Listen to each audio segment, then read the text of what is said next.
Although Chinese citizens are frustrated and disgusted with the news of Bo's corruption, few are actually surprised. For some time now, it's become a popular assumption that anyone with wealth or power must have attained it through corruption. But, as our contributor in Beijing tells us, sometimes these assumptions are wrong. There were two recent incidents, both in the United States, that perfectly illustrated ordinary Chinese people's growing distrust of money and privilege. For example, when netizens learned that the two Chinese students killed in a tragic USC shooting in California were driving a BMW, many of them assumed, and even hoped for, the worst. "If they're the children of government officials, then hurry up and die," wrote one netizen. "The faster they die, the better." "It's good they're dead," wrote another.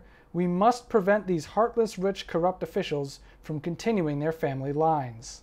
The students, it turned out, weren't connected to the government, and the BMW they were driving was just a pretty old used car. But the angry reactions show that many Chinese are hungry for justice, and they love a story about corrupt officials getting their just desserts. In another recent case, for example, a Chinese student in Iowa was charged with rape. The student's parents flew in and approached the victim, offering her money to reverse her testimony and proclaim that their son was innocent. Instead, she informed the police of the attempted bribery, and the parents were arrested as well. "It must have been the child of government officials or the rich, used to running amok in China without consequences," wrote one user. "If this were China, it wouldn't have been a problem at all," wrote another, saying the accuser would have taken the bribe and the police would have pressured her to. Many users were ecstatic about justice being served, precisely because it happens so rarely in China. "In China, forget rape.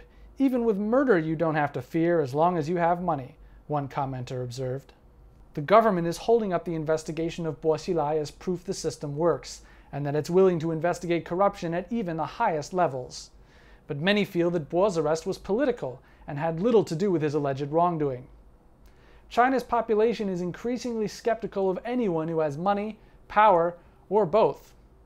And in a nation where the 99% outnumber the 1% by over 1 billion, it would be hard to underestimate the significance of that. In Beijing, I'm Charlie Custer for LinkAsia.